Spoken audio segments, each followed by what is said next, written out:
Olá, tudo bem? Seja bem-vindo ao Alesp Conecta de hoje. O tema por aqui, demofobia. Para explicar para a gente, eu recebo o professor de filosofia, Ricardo de Lima. Seja bem-vindo, professor. Olá, Priscila, muito obrigado pelo convite. Estou muito feliz de estar aqui com vocês hoje.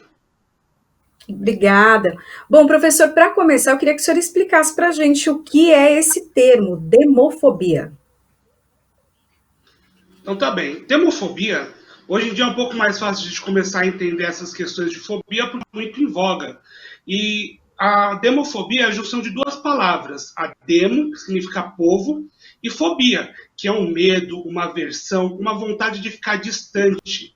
Então a demofobia é a vontade de se distanciar do povo, da parte mais simplória da população. Então acaba sendo um preconceito com as populações mais humildes, o preconceito com o que é popular. E de onde surgiu esse termo? Esse termo ele foi cunhado pela sociologia, mas mais importante do que o termo é o como que surge isso no Brasil. No Brasil, a gente foi criado a partir de uma sociedade, de uma colônia, onde algumas pessoas tinham mais privilégios do que outras. Desde o início, quando começou as capitanias hereditárias, já existia uma coisa que algumas pessoas iriam ser tratadas diferentes na colônia Brasil. E conforme o Brasil ele foi se desenvolvendo, isso chegou até nós. Nós temos o sociólogo Sérgio Buarque de Holanda, que tem um livro muito interessante, chama Raízes do Brasil, e lá ele já mostra como no Brasil é importante saber quem é você para saber como você vai ser tratado. A gente vive numa sociedade que, desde sempre, mais importante é quem você é do que você faz. E daí isso faz com que as pessoas cada vez mais queiram fazer parte de uma certa camada da sociedade privilegiada e se afastar ao máximo das outras pessoas que não têm esses mesmos privilégios que ela. Essa prática, ela é aprendida, né? Como o senhor explicou, vem de muitos anos, mas ela é aprendida e repassada? Sim, sim. Praticamente todos os hábitos, todos os costumes que nós temos, eles alguma hora foram aprendidos. Por mais que a gente diga que eles vêm da cultura nacional, também é uma coisa. A criança, quando ela chega na nossa família, ela chega sem nenhum costume, sem nenhum vício, por assim dizer. E conforme ela vai vendo, se reproduzindo essa situação, ela acaba reproduzindo isso na sua vida adulta.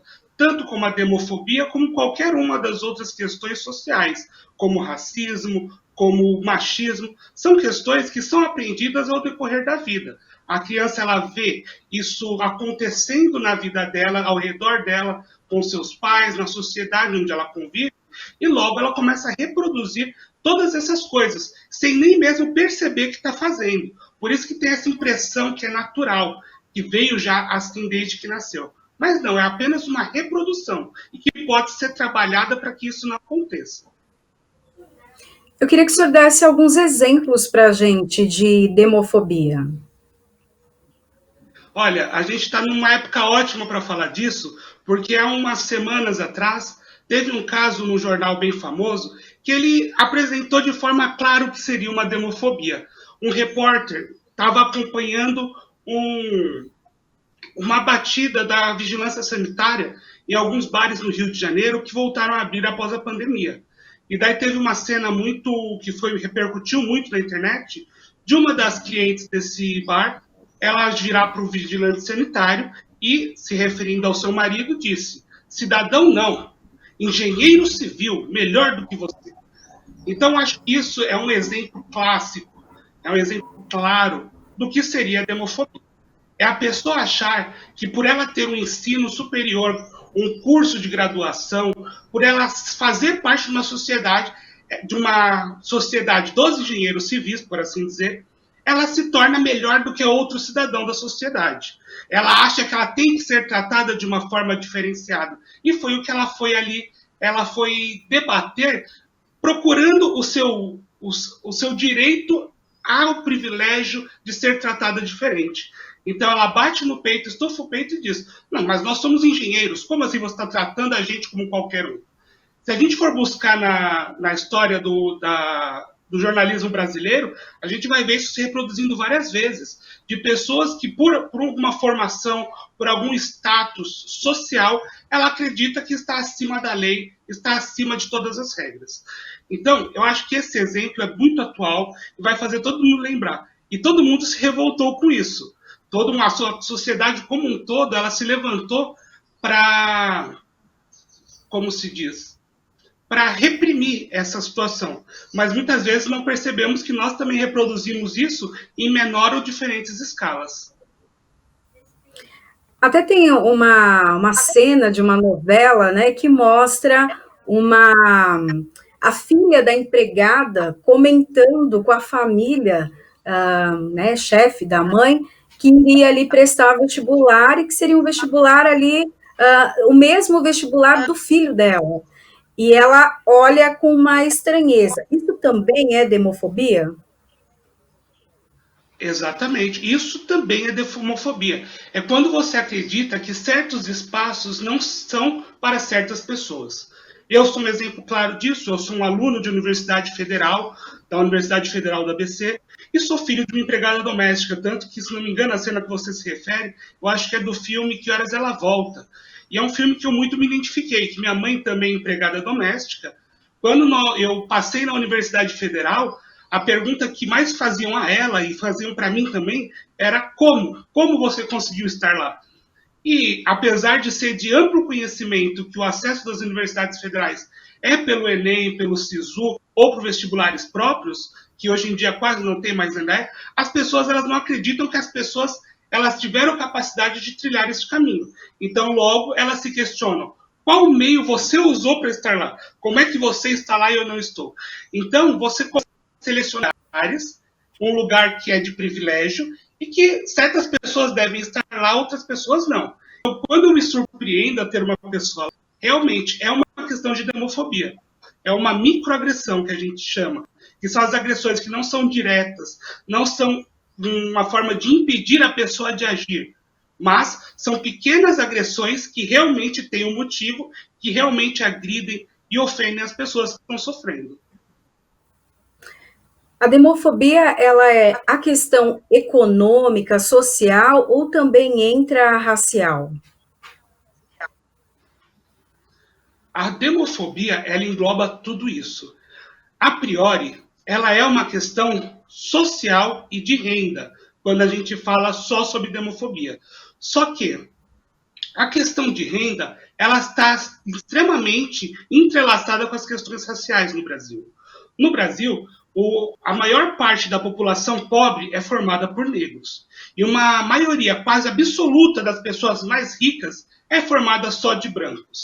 Então, quando eu vejo uma pessoa negra, automaticamente eu já relaciono essa pessoa à pobreza, à miséria. Então, logo, além do racismo, eu também vou ter uma questão demofóbica com essa pessoa. Porque por mais que eu não tenha problemas diretos com a questão de raça dela, eu já imagino que essa pessoa ela não tenha condições financeiras de estar naquele lugar. Então, eu vou achar que alguma coisa está errada. Eu estou num restaurante chique, 5 estrelas. Entrou uma pessoa negra, a primeira coisa que eu vou perguntar: será que ela realmente tem dinheiro para pagar aquilo ali? Aí é uma questão de demofobia, mas toda baseada no racismo estrutural que nós temos. Porque nós vivemos um racismo estrutural, onde ao vermos uma pessoa negra, nós já criamos um estereótipo de tudo da pessoa. Questão de salário, questões de educação, questão de formação. Então, a gente, pelo racismo, nós chegamos à questão social dela.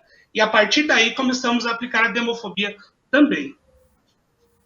Um exemplo que eu gosto de dar é que uma pessoa branca facilmente ela se disfarça, ela consegue se disfarçar e passar por uma pessoa de alta classe e frequentar bem um local que não seria para o status social dela. Uma pessoa negra ela já não passa despercebida nunca. Uhum. Ali no Morumbi, há um projeto da construção de um muro para separar a comunidade do Paraisópolis da classe alta. O que o senhor acha que vai gerar isso dentro, então, da demofobia? a gente volta para outros exemplos midiáticos que vão ser bem claros. Há alguns anos atrás, eu não vou me recordar ao certo quantos, nós tivemos o fenômeno rolezinho. O que era o fenômeno rolezinho? Eram as pessoas da periferia que iam até o local que era de difícil acesso ou de nenhum acesso devido a questões sociais a eles, e eles ocupavam aquele espaço para se divertirem, fazerem uma festa. Isso nada mais era do que o público, o povo, o demo no caso, ele se manifestando, falando, não, esse local também é nosso, vocês não fazem jus a ter um espaço só de vocês. Então, a chance de, com isso, você criar atritos que não necessariamente violentos, mas de ocupação de espaços é muito grande. Porque, apesar de um espaço ele não ser privado, ele ser um espaço público, cada vez mais nós tentamos privatizá-los. Aí a gente entra numa questão de higienização social. A pessoa do Morumbi, ela quer ter um lugar higienizado. O que vem a ser higienizado? Um local onde só exista um tipo de pessoa, uma camada da sociedade. E quando se deixa aberto o acesso para as pessoas acessarem ao Paraisópolis ou não, você faz com que essas pessoas não sujem mais o ambiente. Eles querem que essas pessoas fiquem longe. E daí vai acontecer realmente uma questão de batalha social, que não necessariamente violento, como eu já disse, mas que vai causar sérios danos à sociedade. Porque normalmente quando isso acontece, vem a agressão policial, que normalmente ela vem não para resolver os problemas, simplesmente para afastar o problema para o mais longe das altas camadas da sociedade possível. Como romper esse desafio que tem, essa distância que tem? Porque a pessoa que sofre com a demofobia sabe que está passando por isso. Ela, no olhar, consegue enxergar que ela não é bem quista ali. Isso faz com que ela não avance, que ela fique realmente numa situação de eu vou ficar só no meu lugar, o que me pertence é isso, ou ela consegue romper? Olha, normalmente, quando a gente fala dos danos, dos preconceitos da sociedade nos indivíduos, normalmente nós falamos de estagnação social. Então, a priori, as pessoas elas são levadas a ficarem mais no seu ambiente mesmo, a não acessarem outros ambientes. E existem várias barreiras que são colocadas a isso. Nós temos um exemplo de um shopping em São Paulo que você só tem acesso a ele de carro. Isso é uma barreira física colocada justamente para se separar a sociedade. Então, essas barreiras acontecem e uma pessoa que não faz parte daquela sociedade, daquela camada da sociedade, não vai fazer o mínimo esforço para acessar ela, porque é um estacionamento pago por um valor muito alto, não existe entrada a pé, então eu não vou fazer parte dessa sociedade. Então, muitas vezes a pessoa vai abrir mão disso, e mesmo que ela tenha uma ascensão social, muitas vezes o desejo dela de alcançar isso não existe. Por isso que, em plena periferia, nós conseguimos encontrar casas de alto padrão, carros de alto padrão de pessoas que mantiveram-se na periferia, porque não se sentem fazendo parte dessa sociedade. Então, elas não querem mais ir. Mas, além dessa questão de não querer, existe a questão de você desincentivar. O que isso quer dizer? Cada vez mais essas pessoas elas são desincentivadas a querer fazer parte dessa sociedade. Porque quando a fazem, elas vão sofrer com isso. Eu, durante um tempo, trabalhei em um condomínio, há muitos anos atrás, que existiam lá, cada apartamento custava, em média, 8 milhões de reais. E entre os apartamentos, tinha um apartamento que era de um jogador de futebol. E apesar de provavelmente ser uma das pessoas que mais tinha dinheiro ali, ele não era aceito na sociedade daquele condomínio. Por quê? Porque ele não tinha o berço, ele não tinha nascido, não tinha o privilégio social, ele só tinha dinheiro. Então, mesmo acessando esse local, mesmo tendo condições financeiras de acessar, existe uma coisa muito maior, que é o que eles chamam de berço. É a herança que importa, é o coronelado.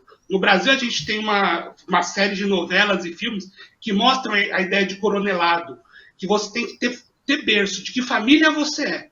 Se você não é, não basta ter dinheiro, você não vai ter acesso a certas situações. E é o que acontece. E como mudar essa situação, então? Olha, praticamente para todas as questões como racismo, homofobia, demofobia, transfobia, todos têm a mesma vacina. A vacina é a educação. É as pessoas conhecerem, entenderem o que está acontecendo, as pessoas tomarem noção de como funciona a sociedade e começarem a lutar contra isso. Sem a educação, sem a pessoa ter uma educação social, não apenas a educação de resolver problemas matemáticos, saber falar a língua portuguesa corretamente, mas a pessoa entender a sociedade, como a sociedade funciona, quais são os danos que ela está causando à sociedade. A segunda questão é a pessoa ter uma mais consciência de classe, ela saber aonde ela está na sociedade. Porque um dos principais problemas da demofobia não é a classe a classe B, porque essas classes elas estão inacessíveis. Elas não têm acesso às classes C e D para cometer a demofobia, para agredir. Então, muitas vezes isso acontece entre as próprias pessoas da classe C e D por não terem consciência de que elas estão agredindo os seus parceiros, os seus iguais. Isso quer dizer, uma engenheira civil que agride um fiscal, os dois estão na mesma classe, são dois trabalhadores explorados que vivem a mesma situação. Porém, ela não sabe que ela faz parte da mesma situação que ele. Então ela agride. Então, se ela tivesse uma consciência de classe e soubesse que os dois estão literalmente na mesma situação, isso não aconteceria. Então, praticamente, a resposta para tudo sempre é educação. Sempre é conhecer aonde você está, o que você está causando na sociedade. O senhor, como professor, consegue perceber que os jovens já começam a ter um pouco essa noção e tentar né, encontrar o seu lugar, o seu espaço, e principalmente que tem direitos, deveres. O senhor já consegue perceber isso? Olha, desde a primeira formação da pessoa, a pessoa ela procura se identificar, criar a sua personalidade a partir da negação do outro. Isso é meio complicado, eu vou tentar explicar de forma geral. Eu olho para uma outra pessoa e eu vou criando definições do que ela é, e a partir do que ela é, eu vou criar quem eu sou, negando o que ela é. Então eu vou criando uma personalidade que nega o outro. O outro tem que me identificar a partir do que ele não é. Eu sou o que ele não é. Então, baseado nisso, vão se surgindo várias tribos de jovens, por exemplo, que vão criar um visual que usa só preto, que usa só vermelho, que usa só laranja, negando a outra tribo. Aquela tribo usa jeans, eu uso couro. Então, assim vai se negando, é sempre uma negação um do outro. Então, a formação do ser é a partir disso. Como que isso chega, então, nas questões sociais? A partir de negar o que é a partir de visual, de música, de estilo, eu também vou negar de forma social. Aquela pessoa, ela não tem isso, então eu tenho. Eu só vou ser a pessoa que tem um iPhone, por exemplo, a partir das pessoas que não têm iPhone. Se todo mundo tiver iPhone, todo mundo é igual. E eu procuro o quê? A diferenciação. Então, eu quero ter iPhone, mas você não pode ter iPhone. Se você tiver iPhone, a gente não vai ter mais essa diferença.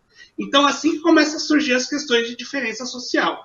A mesma negação que fez a pessoa surgir como ser quem ela é, começa a ir para questões mais financeiras. Por exemplo, eu preciso ter uma televisão maior. Não importa o tamanho da minha sala. Eu posso ter uma sala com 2 metros entre o sofá e a televisão, mas eu quero uma TV de 70 polegadas. Por mais que não faça nenhum sentido isso.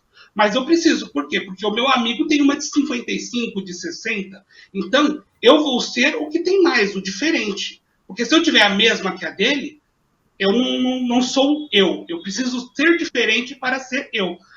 E a questão financeira, nesse sentido, graças à propaganda, graças à formação social que nós temos, ela se torna o principal meio de eu me diferenciar do outro. E é assim que surge, desde a infância, querendo ser diferente em uma tribo, até ser adulto e querer frequentar um lugar que só eu frequento e que o outro não frequenta. Uhum. Me lembrou até o trecho de um filme também que mostra ali uma comunidade no Rio de Janeiro e eram garotos envolvidos ali no tráfico e um deles aparece diferentão, né? Tipo, cabelo colorido, roupa colorida, e ele chegou já numa outra postura e os outros também acharam bem estranho.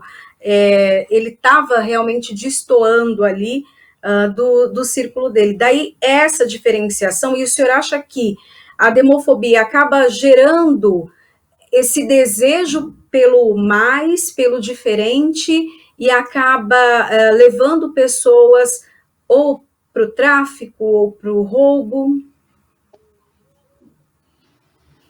Vamos lá. Esse filme é muito interessante que ele mostra isso. A pessoa que ela viveu numa cultura, ela tem toda uma cultura própria, que ela, apesar de ser riquíssima, socialmente ela é visada. Então a pessoa, por estar sendo marginalizado devido à sua cultura, logo ela procura o quê? Fazer parte de uma cultura não marginalizada, uma cultura que seja enriquecedora para si. Então, ela vai procurando cada vez mais isso. Então, ela vai cada vez mais se despojar, vai se eliminar tudo aquilo que faz parte da sua cultura para ir dominando uma cultura mais elitizada. Então, ela vai usar roupa diferente da que ela se sente confortável para se sentir melhor em outros locais, vai mudar cabelo, vai mudar timbre de voz, vai mudar para se encaixar melhor. E essa forma de se achar a forma correta e a forma incorreta, você vai encontrar em toda a forma de propaganda, por exemplo. Porque nas propagandas não se vende apenas o objeto que está sendo demonstrado. Se vende o quê? Uma forma de vida. Facilmente, qualquer curso de publicidade, você vai aprender que você vai vender um baralho, por exemplo, dando um exemplo abstrato, um baralho, você não vai vender, não vai apresentar o baralho, você vai apresentar um cassino rico, uma forma de vida diferente, uma forma de vida que as pessoas queiram estar diferente da delas. Então, a pessoa ela vai ir atrás não só de um baralho quando ela está comprando aquele baralho, ela vai comprar tudo aquilo que está em volta, ela vai comprar o status social de quem está jogando aquele baralho no comercial. E você vai ver isso com carro, com televisão, com tudo. Tudo se vende junto com o estilo de vida. E esse estilo de vida, para o brasileiro, ele é um estilo de vida inalcançável. Porque a gente, se for pegar estatisticamente, a maior parte da população brasileira vive com menos de R$ 1.000 para sua família sobreviver.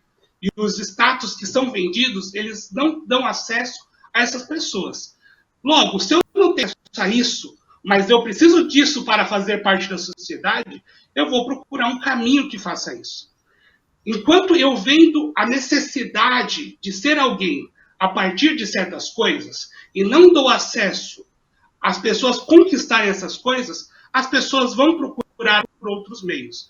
O exemplo que a senhora deu do tráfico, do roubo, sim, boa parte disso é isso. É esse distanciamento social que existe entre as pessoas mais ricas e as pessoas mais pobres. Sendo que eu valorizo as pessoas mais ricas e as pessoas mais pobres eu abomino. Enquanto eu valorizo um, eu abomino o outro. Então, a pessoa que está aqui no status mais leve, mais baixo, quer dizer, ela quer alcançar o status mais alto. Só que ela não tem condições financeiras, não tem acesso à educação para conquistar isso, não tem acesso a trabalhos bem remunerados. Então, o que ela vai fazer? Para alguém, eu preciso ter isso. Se eu não tenho, eu não sou ninguém. Então, ou eu forneço meios para que a pessoa conquiste tudo isso, que no caso é educação, formação de qualidade e empregos, ou se não, eu paro de vender a ideia de que para ser alguém eu preciso ter um carro do ano, eu preciso ter uma televisão gigantesca, eu preciso ter uma nova bicicleta, eu preciso ter um novo celular. É exatamente o que se vende o que não se consegue, o que é impossível se conseguir. Então, logo se surgem novas formas, no caso é o roubo, é o furto, para a pessoa poder ser alguém. Professora, eu queria que o senhor explicasse um pouquinho para a gente a diferença entre direitos, deveres e privilégios. Olha, direitos e deveres é muito fácil de se entender. Tudo aquilo que está na lei, tudo aquilo que você deve ou não deve fazer, está tudo na lei. O artigo 5º da Constituição Nacional, ele é muito claro. Tudo que você deve ou não deve fazer está na lei. Agora, no Brasil, a questão de privilégio, ela aconteceu a partir do momento em que nem todos têm direito a todos os seus direitos. O privilégio, a priori, por questão assim, se for pensar por definição, deveria ser aquilo que a pessoa consegue que está para além do seu direito. Isso quer dizer, eu tenho direito a uma casa para viver, que é o que a Constituição diz, todos têm direito à moradia, mas eu consigo muito mais do que isso, então isso já começa a ser um privilégio. Ou se não, quando você tem um auxílio emergencial de R$600 para as pessoas em necessidade que perderam a sua renda, isso é um direito. Agora, a pessoa que não perdeu renda, não teve nenhum problema financeiro durante a pandemia e tem acesso a esse dinheiro, daí já é um privilégio. Só que no Brasil, apesar dessa definição de privilégio, as coisas acontecem um pouco diferente. No Brasil, muitas vezes, você simplesmente ter acesso ao seu direito já é um privilégio. Exemplo disso é quando todos nós temos direito à vida. Porém, a cada 13 minutos, um jovem negro no Brasil morre. Então, é um direito que deveria ser fundamental a todos, mas algumas camadas da sociedade não acontecem.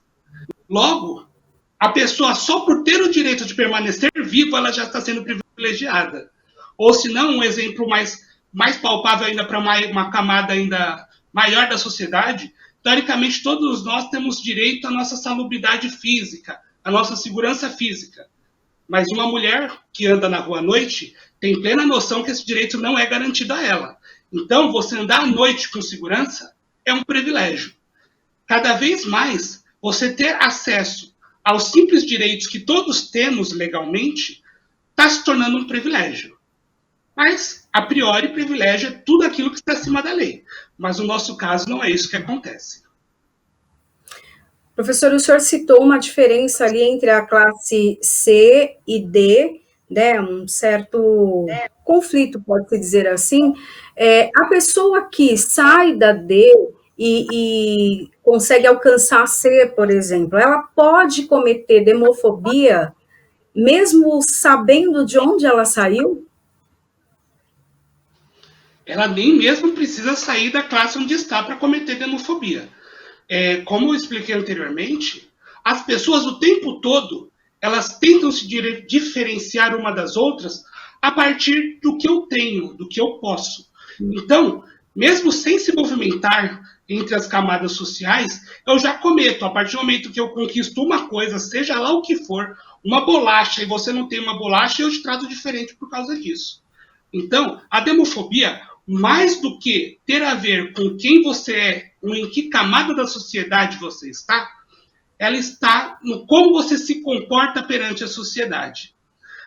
Você pode ser de qualquer classe. A partir do momento que você não olha na cara do seu porteiro do prédio, você já está cometendo demofobia. Mesmo que o porteiro do prédio possivelmente tenha uma casa melhor do que a sua, tenha um ambiente familiar, um status financeiro melhor que o seu, porque você não sabe se os filhos dele trabalham, se a esposa dele tem um salário que é 5 vezes o dele, ele está ali trabalhando simplesmente para fazer parte da renda familiar e não quer ficar em casa. Mas eu prefiro tratar ele diferenciado.